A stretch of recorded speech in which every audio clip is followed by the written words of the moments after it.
Halo guys, assalamualaikum warahmatullahi wabarakatuh. Masih bersama saya guys, Arif Bayu Wicaksono. Tentunya masih di channel Mekanik Desa Paling Konyol. Guys, masih tetap lockdown guys. Lihatin suasana di desa sepi, sunyi ya guys. Jadi kita kalau di desa itu lockdown bersama, taat peraturan pemerintah ya guys. Nah, berhubung ini waktunya agak panjangan, terus bengkel juga kosong karena kita lockdown, tinggal ada satu pekerjaan ini. Jadi tak kasih tahu ke kalian apa saja sih yang kita kerjakan atau kegiatan kita sebelum melakukan perakitan mesin ya guys. Kita lihat guys, mungkin kalau di kamera sudah terlihat bersih ya guys. Aku tadi baru selesai melakukan proses nyekir guys, terus aku bersih-bersih sekalian. Berhubung waktunya lumayan panjang ya guys, jadi tak sempetin buat video buat kalian, tak bikinin video. Jadi gini guys, untuk menjaga kualitas kerja kita, aku selalu melakukan ini setiap overhaul engine ya guys. Nah, bisa kita lihat guys, ini belum tak bilas pakai bensin, jadi masih ada kotoran-kotoran minyak sedikit ya guys. Nah, ini nanti kita amplasin sampai bersih ya guys, supaya kalau nggak ada perpaknya, kita cuman pakai lem aja tetap rapat, dan kita bisa lihat seberapa kualitas kerja kita ketika mesinnya nanti sudah menyala dan beberapa tahun atau beberapa bulan ada kebocoran-kebocoran oli ataupun air ya guys. Jadi kita lakukan ini tujuannya membersihkan sisa-sisa lem yang menempel ya. Aku pakai ini kaca sama amplas. Nah, tak gosok di sini guys, tak gosok di sini ya. Jadi tujuannya itu kita bersihin semua bagian-bagian permukaan sambungan ya guys ya. Jadi kita bersihin sampai bersih. Nah, ini masih terlihat nih ada sisa-sisa sedikit kekeroposan atau bekas air ya guys. Nah, ini nanti kita gosok terus pakai amplas sampai bersih. Jangan khawatir, ini pasti hilang guys. Meskipun ada sisanya itu sedikit, dan ketika kita naruh lem di packing head silindernya itu, lemnya akan merekat kuat ya guys ya. Lemnya ingat, jangan gunakan sealer ya. Kita pakai lem khusus gasket. Kalau enggak punya, mendingan kita pakai sasis grease ya guys, biar lengket, karena sasis grease itu high temp, jadi aman. Yang penting bautnya kenceng. Terus bagian lubang-lubang baut silinder headnya kita bersihin dalamnya sampai kita dapat yang paling bersih. Itu kita korek pakai ini ya guys ya, kabel gas atau bekas seling gas ya kak. Kita korek dalamnya sampai bersih dan ditembak air. Nah, nanti setelah kita melanjutkan proses pemasangan, kita semprot lagi pakai bensin ya guys, atau pakai pertamax. Nah, kenapa tak buatin video ini guys ya, kita bagi-bagi ilmu ya guys. Nah, nih sisa-sisa oli guys, nih ini oli ini nggak bisa hilang guys, keras, nggak bisa hilang ya. Oli ini keras, nanti kalau kita bersihin pakai apa, ini bekas cat guys, pernah dicat warna silver, mungkin karena ada sisa olinya banyak di bengkel lain mungkin ya, jadi dicuci bersih terus disemprot. Ini cat ini kayak bekas pilok gitu guys, susah ngilanginnya. Nih lubang-lubang olinya di dalam udah bersih. Nanti ketika kita melakukan pemasangannya atau perakitan, kita bersihkan bagian sini. Di sini kan o-ring, kita bersihkan tempat o-ring ini. Nah, kita lihat bagian dalamnya guys.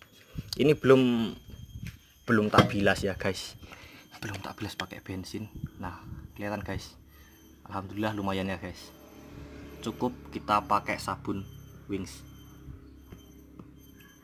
Nah, nanti kita bersihkan bagian-bagian metal sini ya, dudukan metal ini nanti kita bersihkan pakai amplas halus sebelum kita melakukan pemasangan metalnya, supaya kita dapat momen pengencangan yang presisi ya guys ya. Walaupun kita di desa mungkin beberapa itu nggak punya kunci momen, termasuk aku juga belum punya guys.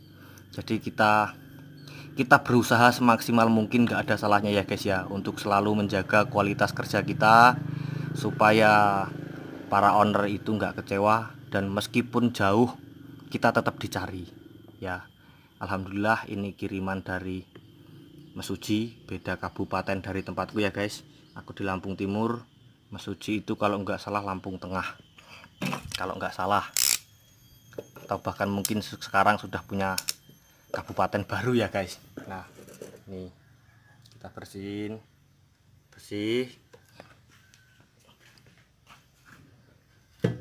Terus untuk proses penyekiran, karena ini kan jenisnya lifter valve ya guys, setelan katupnya itu lifter valve. Jadi lifter valve itu enggak ada setelan, tapi dia punya angka di baliknya seperti Grand Max, Avanza, Xenia dan sebagainya ya guys. Jadi kita nyekirnya itu enggak usah pakai mesin, biar pakai tangan aja, yang penting hasilnya bersih. Dan kalau mau cepat kita pakai anvilnya ini ya guys. Aku ada dua, cuman yang itu kan agak terlalu gimana guys, kurang tajam ya, nanti kita terlalu capek, dan aku pakai ini guys, metode deso ya.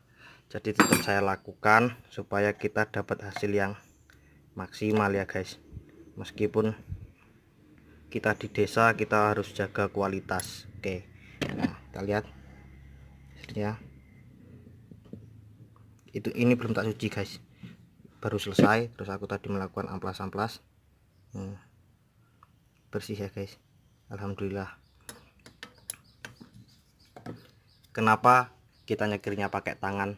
Supaya kita nanti saat melakukan pemasangan atau perakitan ulang itu kita tidak menemukan trouble baru ya. Seperti di videoku beberapa itu aku sering bilang ya, jangan pernah ceroboh. Jadi jangan pernah kita sampai menemukan trouble yang bikin kita pusing, itu karena ulah atau kesalahan kita sendiri ya guys ya. Itu nggak lucu ya kan. Jadi kita yang harus bener-bener teliti, kita yang harus bener-bener jaga bagaimanapun caranya, jangan sampai kita menemukan trouble yang disebabkan oleh kesalahan kita sendiri, dan kita sendiri yang dibikin pusing ya kan. Terus nih guys, berantakan guys ya, alhamdulillah tapi sudah tercuci. Tak kasih lihat. Nah nih, kenapa lifter valve-nya tak kasih angka atau tak tandai pakai nomor, pakai tick F ya. Itu yang pertama, supaya kita itu nggak repot-repot lagi nyari tempatnya ya. Meskipun kita melakukan penyekiran, jadi gini guys, supaya kita nggak lupa narok. Yang pertama, karena ini kan ukurannya beda-beda, ukurannya ada di bawah, nggak seberapa kelihatan guys, sama seperti Grand Max gitu ya. Tuh ukurannya kan beda-beda tebel. Kenapa tak kasih angka? Kalau ini, kalau pas kebetulan ya guys, kalau kebetulan itu settingannya sudah tepat, walaupun kita sudah melakukan penyekiran, kita pasang kembali dengan angka dimana dia duduk ya. Artinya kita naroknya dimana posisi dia masing-masing, tapi tetap kita lakukan penyetelan ya, pemeriksaan ulang atau quality control. Jadi kita lakukan, kita pasang noken asnya, lifter valve-nya sudah terpasang, kita ukur, kita cek apakah ukurannya tepat.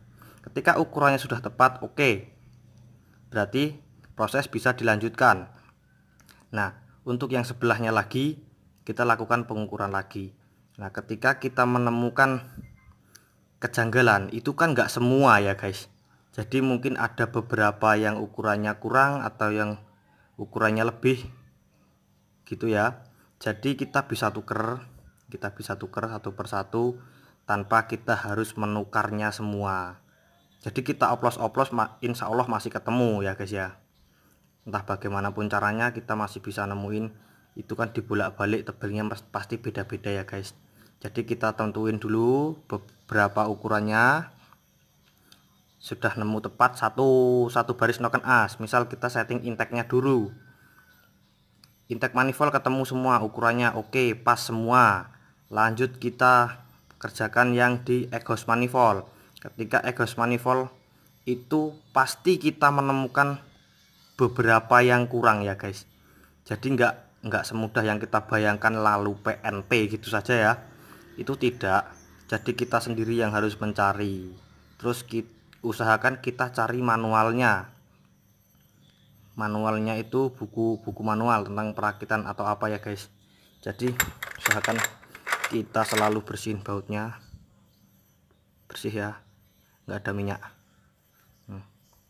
Kita lakukan pembersihan. Terus sensor ini wajib kalian hargai sebagaimana kalian menghargai sesuatu yang mahal ya guys. Memang sensor ini nggak mahal, cuman ketika kita ceroboh atau kita melakukan kesalahan yang sepele tapi membuat kita pusing ya. Jadi sensor ini kita lepasin, kita nggak boleh, ada beberapa yang boleh dicuci pakai minyak atau bensin ya guys. Jadi kalau yang jenis-jenis seperti ini kita bersihin pakai oli yang di sini. Nah, ini kan oil control valve. Lalu sebelum pemasangan kita cek juga, karena ini kan jenisnya solenoid nih. Kita bisa coba tekan sini. Nah, kita tekan ininya. Nah, kelihatan jalan nggak guys? Ya. Kita tekan jalan lancar. Terus kita kasih arus di sini pakai aki kecil ya guys, aki motor. Kita cek apakah masih bekerja atau tidak. Terus oil control valve ini jangan sampai salah. Untuk beberapa mobil itu oil control valve-nya solenoidnya ada yang bergerak maju, ada yang bergerak mundur, meskipun bentuknya sama ya.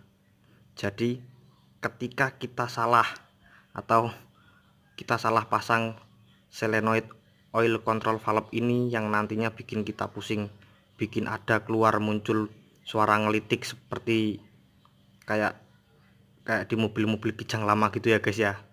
Nah, jadi kita yang harus perhatikan, ini wajib bersih. Jadi ini knock sensor, kita bersihin permukaannya sini, ini kan keramik. Terus di bagian mesinnya sana wajib bersih supaya ketika terjadi getaran ICU dapat membaca dan dapat meminimalisir getarannya itu sendiri ya guys. Nah, ini oh ya guys, sensor-sensor begini nanti kalau pas ada waktunya itu tak buatkan video bagaimana cara manual mengeceknya, apakah dia masih bisa berfungsi normal ataukah benar-benar mati. Ada dua metode, kita pakai cara bodoh atau kita pakai cara standar. Cara bodohnya kita pakai boklam ya, boklam kecil LED, kita tempelin di sini kunci, kan ini lengket kayak ngecek pulser motor. Sama untuk yang 2 kabel, ada yang 3 kabel, nanti beberapa tak buatkan videonya ya guys ya. Oke guys, semoga videoku ini pada hari ini kita lockdown bersama, kita taat peraturan perintah. Jadi begitulah proses kita sebelum kita melakukan perakitan mesin. Jadi kita yang harus menjaga bagaimana ya guys ya. Oke guys, semoga video kali ini bermanfaat. Salam dari saya Arif Bayu Wicaksono yang bertugas. Salam mekanik desa paling konyol.